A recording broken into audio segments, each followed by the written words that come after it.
கனமழை காரணமாக பெரிதும் பாதிக்கப்பட்ட திருச்செந்தூர் அருகில் இருக்கக்கூடிய புன்னக்காயல் பகுதி தற்பொழுது முற்றிலுமாக தனித்தீவாக காட்சியளித்தது. இந்நிலையில் அங்கு நிவாரணப் பணிகள் மேற்கொள்ளப்பட்டு தண்ணீர் வடிந்துள்ளதை கழுகு பார்வை காட்சிகளை நாம் பார்த்து கொண்டிருக்கின்றோம்.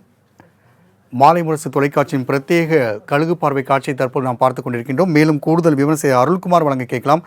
அருள்குமார், வெள்ள நீர் முற்றிலுமாக வடிந்ததாக வருவாய்த்துறை தகவல் தெரிவித்துள்ளது.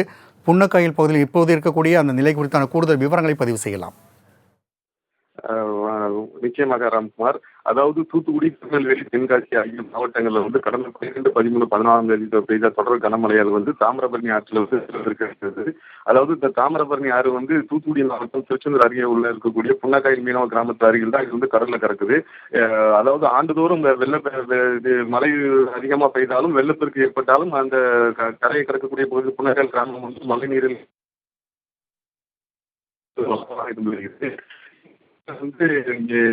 பெய்த தொடர் கனமழையால காட்சி இருக்குது. இங்கு சுமார் 2500 குடும்பங்கள் இருக்கிறாங்க, மீனவர் குடும்பங்கள் இருக்கிறாங்க. இதுல ஒரு 200 குடியிருப்புகளுக்கு வெள்ள நீர் சூழ்ந்தது. இதனால வருவாய்த்துறை தரப்புல முகாம்கள் அமைச்சு தங்க வைக்கப்பட்டாரு. மேலும் ஒரு சில குடியிருப்புகள் வீட்டை விட்டு வெளியே வர முடியாமல் அவங்களும் தவிச்சு வந்தாங்க. இந்த நிலையில வருவாய்த்துறை சார்பில் ஜேசிபி இயந்திரம் மூலம் மழைநீர் சூழ்ந்துள்ள பகுதிகளில் மழைநீரை வெளியேற்ற பணிகள் நடைபெற்றது. அந்த பணிகள் காரணமாக தற்போது மழைநீர் முற்றிலுமாக வடிந்து வெள்ளநீர் வடிந்து அந்த இயல்பு நிலைக்கு திரும்பியுள்ளது. அந்த கழுகு பார்வை காட்சிகளை தான் நம்ம தற்போது பார்த்து வருகிறோம். இப்போது இந்த மழைநீர் அப்பகுதியினர் சற்று இயல்பு நிலையை திரும்பியிருக்கிறாங்க. இன்னும் ஒரு சில நாட்களில் அவங்க வழக்கம்போல் தங்கள் பணியை செய்து என எதிர்பார்க்கப்படுகிறது. ராம்குமார்,